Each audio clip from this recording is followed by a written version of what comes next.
Ano, yun lang sinabi ni Sister Tarina na ganun totoo. 2006 kasi kami nag-start. Bago noon,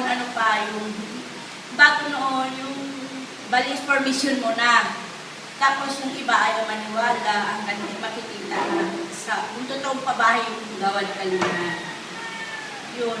Tapos kasi ang balis permission namin noon, 13 weeks ata, naiinip na yung iba namin kapitbahayan.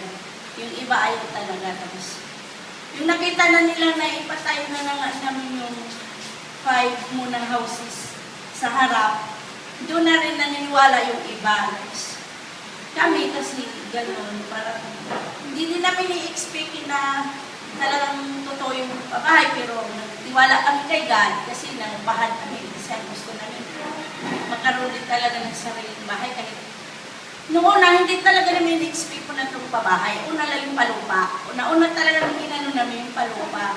Tapos yun, nag-agree kami kasi kahit barong-barong, basta sa akin mo ng lupa, okay lang yun. Kasi pag kawawa yung mga anak namin, pag i-demolish kung saan makapunta, di palupa, okay na, okay.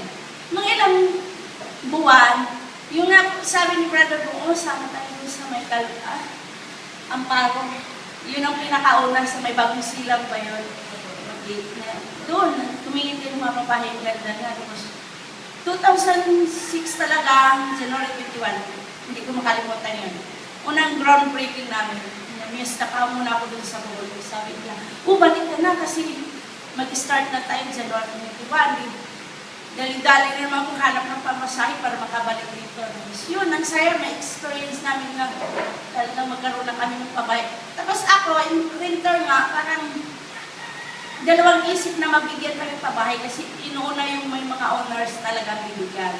Tapos wala pa rin akong ni God.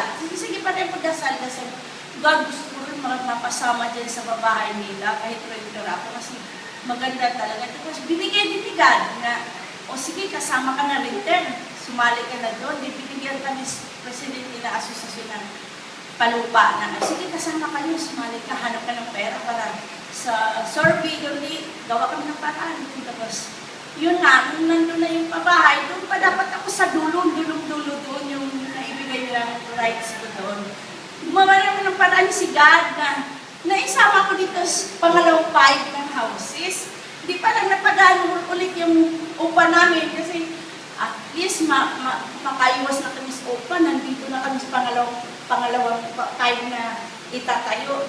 Doon talagang maganda ang gawad kalinga. Kung talaga pala yung pag-serve mo na wala kang inaanong kapalit, biglang ibibigay ni God yun. Hindi namin akalain talaga na ibibigay sa amin yun eh. Kaya sabi naman, na-president nila mo na yung asawa ko, di serve kami ng serve, saan. Yun na pala ang mga kalabasan ng mga biyayang binigay niya sa amin. Tapos nung unang-una, yung panganay kong babae na yung may asawa na kasi siya medyo humiwalay sa grupo nilang mga siga. Maaga ng asawa kasi. Nung una siyang unang nakuha ng scholarship ng Lord niya, biyaya na naman namin yung kay God. Tapos naipadala pa siya sa Australia ng yung mga youth day doon. Hindi talagang pasalamat talaga kami. Hindi talaga namin ina-expect yung ganung mga biyayang binigay ni God sa amin. Tapos, ito na naman, pumasok naman yung angkop. Diba, bago yung angkop na naman. Nakuha na naman yung isa kong anak doon. Salamat na naman kay God sa true gawad kalinga, yung mga bayani na nagbibigay ng mga bahay, yung mga bayaning sumusuporta, ganun din kayo, mga bayani na rin kayo, na nagbibigay din ng oras, hindi lang pala tayo mag-antay ng kapalit kasi biglang ibibigay ni God yung mga sakripisyo din natin. Lalo na nung may promote din may asawa bilang project director din. Sabi, paano mo yun? Lalaki na naman lalo yung trabaho natin. Kasi president ka lang, tapos na